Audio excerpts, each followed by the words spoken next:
Okay, guys, before I start this review, I would like to say this. I know the microphone condition is a lot worse today, and I don't know why my microphone is just being a piece of garbage. So I'm sorry for the bad quality. Hope you can understand me. If there's a word you can't understand that I say, just link the time in the description, and then or in the comments, and then I'll say what I said there. Okay, let's do this.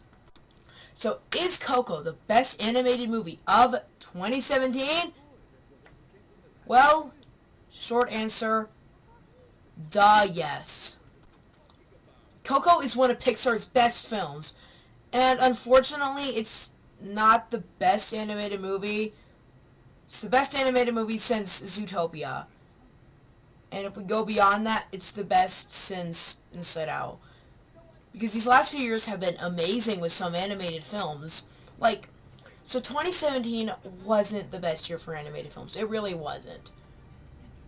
I mean, our best bets for best animated movie of the year were Lego Batman, Captain Underpants, and Cars 3, and Lego Ninjago. I mean, I guess you probably don't agree with me that Lego Ninjago does deserve some credit for being an actually good film, but overall, we've just not had any incredible films. The closest to incredible is Lego Batman, and it's not incredible. It's not bad, but it is very good, but it isn't incredible. I'll talk more about Lego Batman in my video at the end of the year, or maybe next year sometime, where I'll rank every animated movie of 2017. So let's just get into more Coco. Alright, Coco is an emotional, action-packed joyride from beginning to end. I love Coco. Coco is awesome. This film exceeds my expectations. I was expecting just a great film, but what I got was a jaw-dropping, amazing film. First off, spoilers ahead. This film is new, and it's the newest we've done yet, so I have to put a spoiler thing on the title. You know, I'm gonna spoil a lot of things in this review, so yeah. Spoilers ahead. If you haven't seen the movie, short review, it is jaw-dropping amazing. So let's get into some spoilers, homies. So first we got the plot. This plot goes from very good, just a very good plot, to an absolutely phenomenal plot. It seems just like a normal Pixar movie, like a very good movie. I'm not saying that the beginning of the movie is bad. The first act is a very, very good movie, if I'm considering it all movies. But then the ending goes from great, just like, okay, we know what's gonna happen, and then it goes skyrocketing up to be, I don't know how to say it. There's not words to describe how I felt in the theater when seeing this.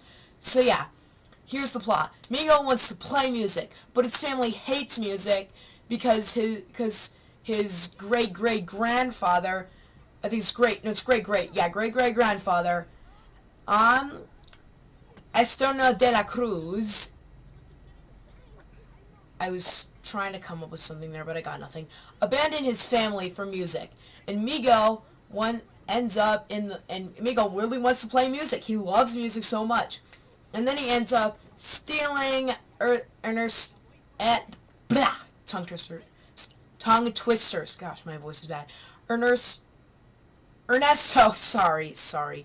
He ends up stealing Ernesto's guitar so that he can, well, play music in this talent show in his city.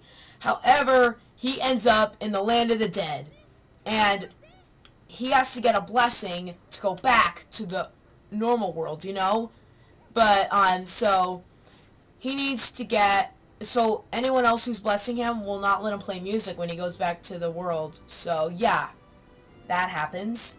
And then he has to go find De La Cruz, who will help him, well, he'll help him get back, give him,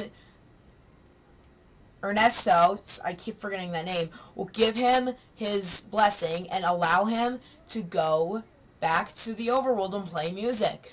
So, and then, okay, here's the spoiler part.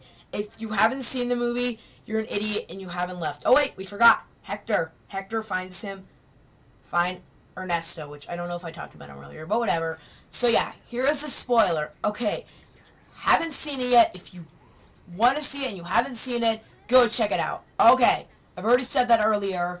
So yeah, Ernesto ends up, they figure out that he ended up, well, killing, Hector. It's actually really an amazing scene. I'll just say that. It's an amazing scene.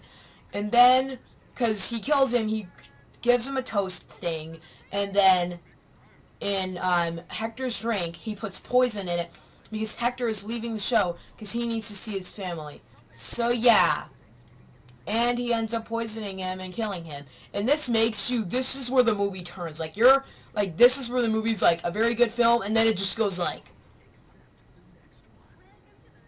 I don't know what to say, Pixar.